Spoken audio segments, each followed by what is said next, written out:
سلام، خیلی خوش اومدید به یه قسمت دیگه از رویا فروشان مدرن. من مجید بهار هستم و شما در حال تماشای کانال من هست.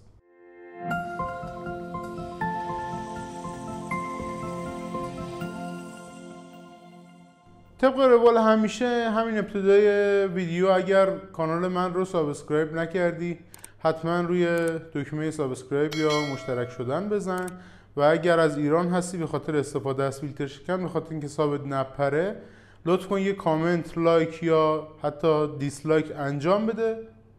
یه نکته تو این ویدیو بهت بگم، من نگران اینم یه روزی مصری و زاکربرگ از خواب بیدار شن، زنگ بزنن به این اساتید اینستاگرام ایران بگن ببخشید امروز الگوریتم تغییری نکرده.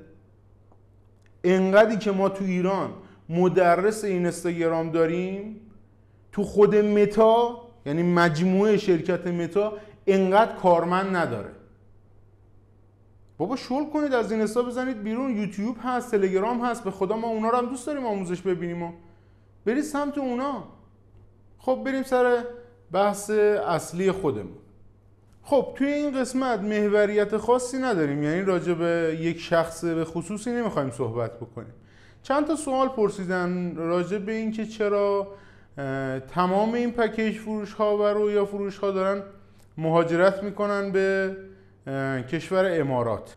حتی اونایی که توی ترکیه هم بودن، توی یک ماه گذشته پلیس ترکیه بهشون اخطار داده که خاک این کشور رو ترک بکنن. حالا به بعضیا اخطار داده، به بعضیا هم اخطار نداده، اما وقتی بوی یه چیزی بلند میشه خود طرف حساب کار دستش میاد.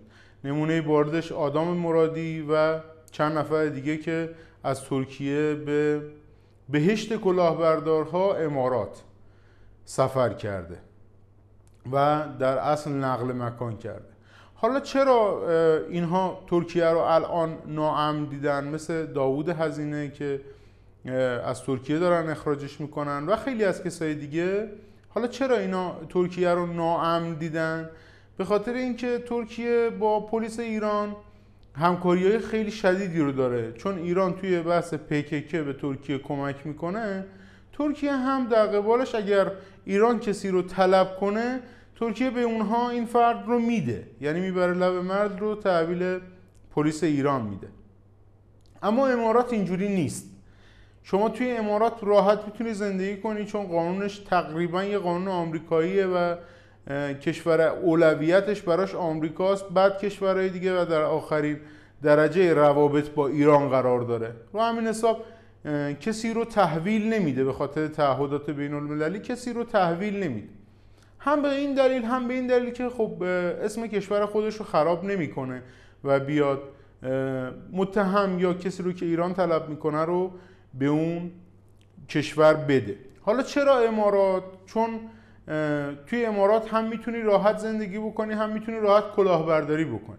ولی توی ترکیه نه. توی ترکیه شاید پلیس بهت گیر بده، اصلا اتفاقای بدی برات بیفته و نتونی اینجا ادامه بدی. خب شما الان حسابم بکنی میبینی که خیلی از این افراد الان توی امارات هستن و دارن سر و مرو گنده زندگی میکنن. نمونه باردش علی حسنی، باربد معصومی و دیگران که خیلی راحت دارن زندگی میکنن و هیچ کس هم کاری به کارشون نداره. تا اونجایی که من میدونم نزدیک به 900 نفر از علی حسنی شکایت کردن، بعضیاشون جلوی دادستانی جمع شدن. حتی یه ویدیویی هم هست، بریم یه دقیقه این ویدیو رو ببینیم و برگردیم مجدد بیشتر راجعش صحبت میکنم. مالباختگان از پیکس کوین که توسط علی حسنی کلاهبرداری شده. امروز هم که 6/4 روبروی دادسرای کل تهران.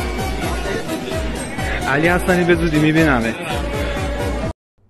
خب این ویدیو رو دیدید که آدما جمع شدن جلوی دادستانی و توقع کمک داشتن از مسئولین قضایی کشور که بتونن علی حسنی رو برگردونن به ایران. تا اونجایی که خبر دارم کاراش داره انجام میشه. چند نفر شدیداً پیگیرن، حتی یکی دو نفر اینا آدمای متمولی هم هستن، یعنی آدمای پولداری هم هستن، شدیداً پیگیرن که این اتفاق بیفته. باربد معصومی هم به همین شکل.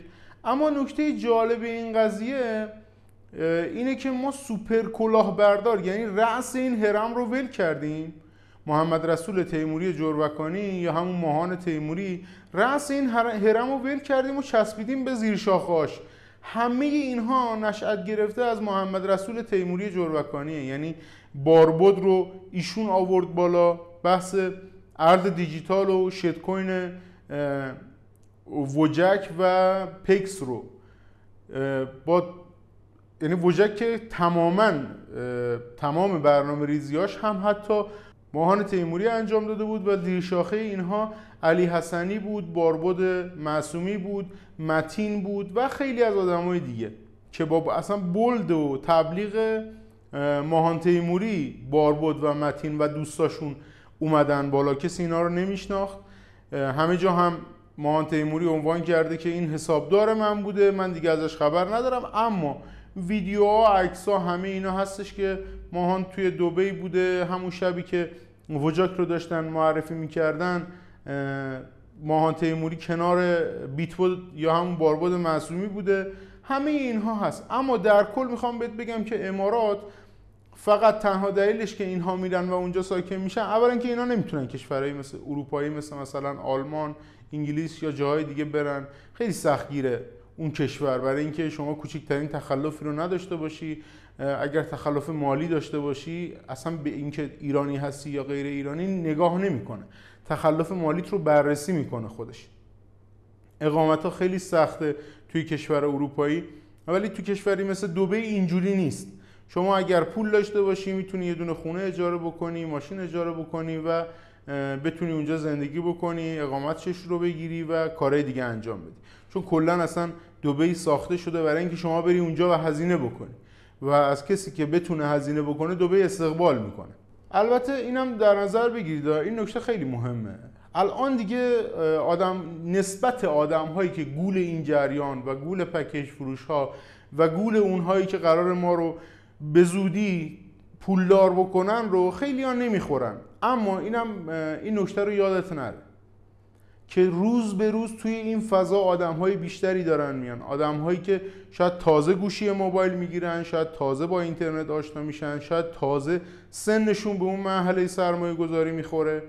اینا رو سعی کنید این ویدیوها رو که توی این دسته تولید میشن، حالا چه من چه بقیه دوستان تولید میکنن، حتما به اشتراک بذارید، آدم‌ها ببینن و متوجه بشن که گول این کلاهبردارها رو، گول این پکیج فروش‌ها رو، گول این جور چیزا رو نخورن.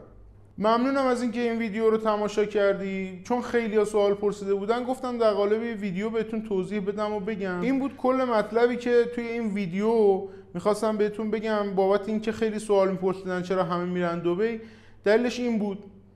و اینکه کشور امارات چرا انتخاب میشه به خاطر اینه. یعنی از نظر قانونی با ایران زیاد رابطه صمیمی ندارن، اما ترکیه به خاطر اینکه بازم میگم ایران در مقابل PKK از ترکیه حمایت میکنه، ترکیه هم در قبالش اگر فردی رو بخواد، یعنی پلیس ایران فردی رو بخواد بهش تحویل میده. اگر هنوز کانال رو سابسکرایب نکردی حتما روی دکمه سابسکرایب یا همون مشترک شدن بزن. اگر از این ویدیو خوشت اومد حتما این ویدیو رو لایک کن، یا اگه خوشت هم نیومد دیسلایک کن و زنگوله رو هم فعال کن که اگه ویدیوی جدیدی گذاشتم اولین نفر با خبر بشی. مرسی بابت تماشاتون. خدا نگهدار.